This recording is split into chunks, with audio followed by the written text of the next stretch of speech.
Karena ketika kita merasa uang itu sayang untuk dikeluarkan, artinya kita masih merasa kekurangan, Mas. Ucapan. Kedua, menulis. Ketiga, membayangkan. Keempat, merasakan. Kelima, usaha intuisi. Takut gitu loh, Mas. Meskipun kita takut, kita harus berani. Kita harus berani. Bodoh amat mau dimusuhin, mau dijauhin. Karena energi kita kan, manusia itu, Mas, silih berganti karena permainan energi kita. Kalau kita naik ke atas, orangnya akan berganti. Kalau orang yang di samping kita ini mau ikut tumbuh bersama kita, mereka akan ngikut sama kita. Tapi kalau enggak, kita naik, orangnya berganti. Kita naik, orangnya berganti. Jadi manusia itu silih datang berganti tuh karena permainan energi kita. Nah, bicara tentang rezeki kan banyak nih. Kita sudah punya rezeki tapi sering dimanfaatkan orang lain. Biasanya tuh gini, saya lihat itu sering banyak banget kasus orang baik itu sering ketemu dengan orang yang memanfaatkan. Itu apa yang salah, Kak? Dia nggak enakan, Mas. Dia nggak menghargai dirinya. Dia nggak berani bilang enggak. Dia ngerasa kayak dia superhero, dia harus baik sama semua orang. Oke. Dia ngerasa kayak orang baik masuk surga. Jadi dia ngerasa dia harus bertanggung jawab menjadi orang baik. Dan didikan orang tuanya selalu mengatakan bahwa jadilah orang baik supaya kamu dibaikin sama orang lain. Enggak kayak gitu. Kita baik dulu sama diri kita. Supaya diri kita ini penuh sama cinta, Mas. Orang yang penuh sama cinta akan memperlakukan orang lain penuh cinta. Kalau misalnya nih, Mas, saya nggak penuh cinta. Saya nggak akan bisa memperlakukan orang lain dengan penuh cinta. Kenapa? Saya nggak tahu apa itu cinta. Ada orang loh, Mas, dia pengen mencintai orang lain. Dia ngerasa dia udah mencintai orang lain. Tapi dia tumbuh di keluarga yang broken home. Dia nggak paham bahasa cinta. Dia nggak paham gimana perhatian, gimana mengungkapkan cinta. Dia nggak tahu. Ada orang yang bahasa cintanya itu sekedar mencintai, that's it. Ada orang yang dia perhatian, terus dia ngasih kado, terus ketemu sama orang yang dia mencintai tapi dia acuh tak acuh. Bukan dia nggak mencintai, tapi memang bahasa cintanya berbeda. Jadi kayak tadi ya, Mas ya, balik lagi tadi ke pertanyaan awal, dia nggak bisa, dia nggak tahu sesuatu hal yang dia nggak, gimana bilangnya ya? Jadi saya bingung. Intinya kayak gini, seseorang itu nggak akan bisa mengeluarkan sesuatu dari apa yang dia nggak pernah tahu, itu ada. Oke. Never ya? Nggak bisa. Jadi harus dirasain dulu, makanya pura-pura dulu. Berarti meskipun yang memanfaatkan kita di circle keluarga pun kita harus berani ngomong tidak. Iya, meskipun kita takut gitu loh, Mas. Meskipun kita takut, kita harus berani. Kita harus berani. Bodoh amat mau dimusuhin, mau dijauhin. Karena energi kita kan, manusia itu, Mas, silih berganti karena permainan energi kita. Kalau kita naik ke atas, orangnya akan berganti. Kalau orang yang di samping kita ini mau ikut tumbuh bersama kita, mereka akan ngikut sama kita. Tapi kalau enggak, kita naik, orangnya berganti. Kita naik, orangnya berganti. Jadi manusia itu silih datang berganti tuh karena permainan energi kita.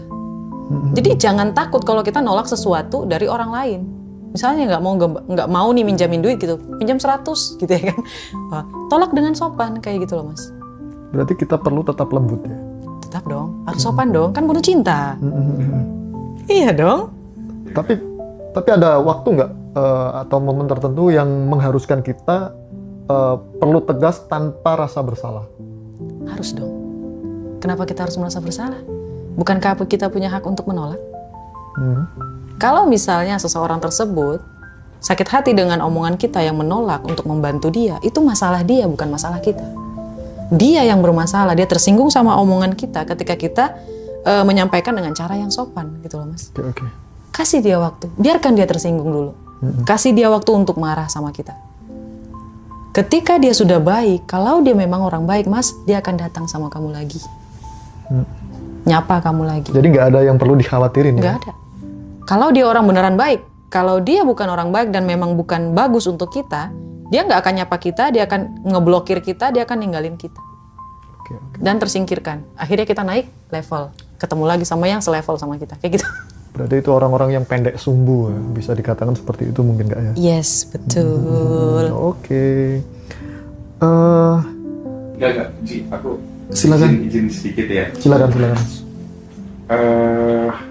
Kalau misalnya tadi ya, Kak Roma ya tentang membayangkan dan merasakan tadi ya, meskipun itu belum terjadi gitu. Iya. Itu kan aku sering praktek untuk komunikasi jarak jauh atau yang orang sebut sebagai telepati gitu. Nah dan itu di momen-momen tertentu efektif sih. Hanya saja memang aku selalu menggunakan saat pikiran benar-benar rileks gitu. Nah, pada saat kemudian Kak Roma tadi mengatakan, udah bohong aja dulu gitu. Kita seolah-olah aja dulu. Itu tuh pakai syarat tertentu nggak sih? Misalnya sesuaikan pada saat pikiran kita benar-benar di kondisi theta atau gimana gitu. Atau disesuaikan sama pola setiap orang tuh unik, nggak sama senyamannya atau bagaimana? Saya paham nih masnya nih. Bisa nggak ini harusnya sebagai seorang guru pasti mengutamakan pembelajarannya ini bisa masuk ke semua orang, right? Generalisasi. Okay. Saya paham.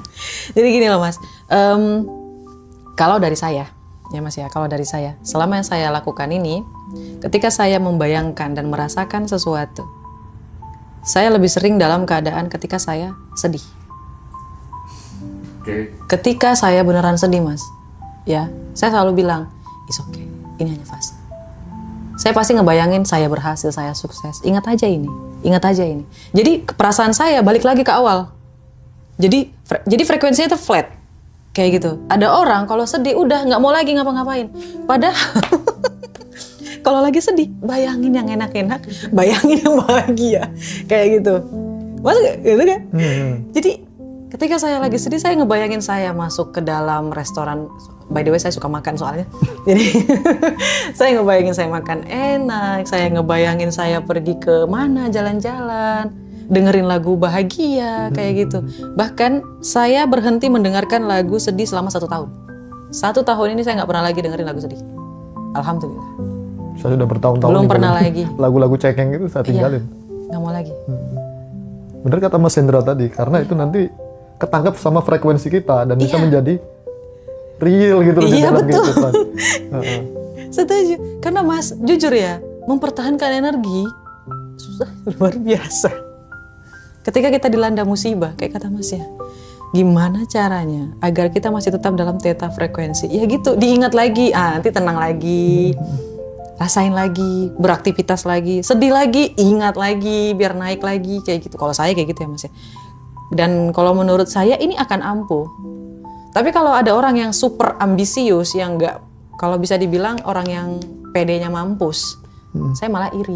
Karena dia nggak akan ngerasain sedih gitu loh mas.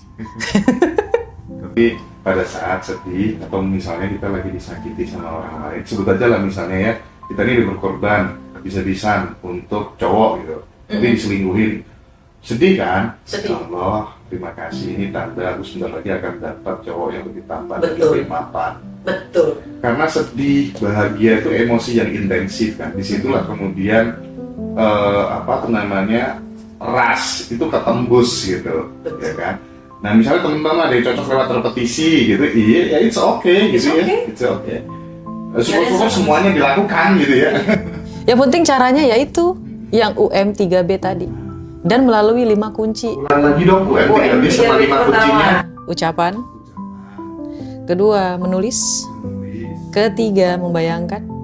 Keempat, merasakan. Kelima, usaha intuisi.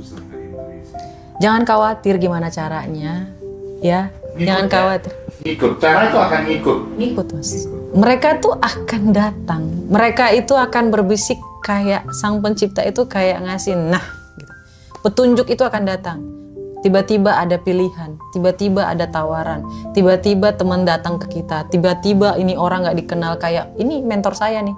Saya lagi live, yang nonton live saya istrinya. Ketika dia lagi tidur ngedengerin tentang law of attraction, dia langsung coba lihat. Dia ngeliat saya, terus dia ngajak ketemu. Oke. Itu saya bisa tahu nggak mas? Enggak. Sama sekali. Dan tiba-tiba jadi mentor saya yang ngajarin semuanya. Roma kamu harus kayak gini, Roma kamu kayak gini, Roma kayak gini, kayak gini, kayak gini, kayak gini.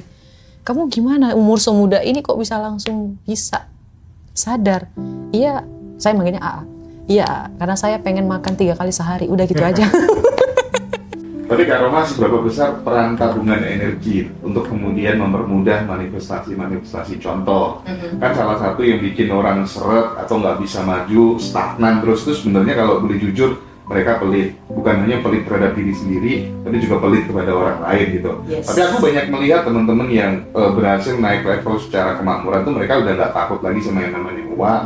Mereka ngeluarin uang tuh dengan sangat bahagia gitu ya. Even itu dikasih ke LC lah, atau kemudian dikasih ke siapapun lah, ada soal tuh urusan preferensi orang sendiri-sendiri gitu. Bagaimana menurut Kak Roma? Aku setuju, itu betul. Karena ketika kita merasa uang itu sayang untuk dikeluarkan, artinya kita masih merasa kekurangan, Mas.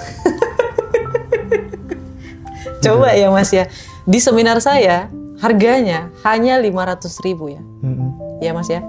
Terus pertama udah dikasih makan, kedua udah dikasih buku, ketiga udah didapetin seminar udah langsung ngomong. Terus untuk yang online nanti dapat ebook. Oke, keren. Yang paling luar biasanya lagi, ini luar biasanya Mas, ada anomali Pak, Mas, yang bilang apalagi yang saya dapat. Mereka belum tahu kelas di luar sana. Dibanding saya ikut kelas Mas ya, berjuta-juta, dan saya nggak dapat buku sama sekali. Tapi apakah beruntung? Iya, serius. Tangan saya sembuh pakai ilmu dia. Oke. Saya naik viral ke atas sampai 17-18 juta views di TikTok karena pakai ilmu dia. Saya nggak akan bongkar karena kasihan. Kelasnya bukan kasihan sih, kelasnya mahal. Jadi kalau saya bongkar di sini ilmunya, ya nggak enak. Itu namanya nggak etis. Ada namanya etis bisnis kan.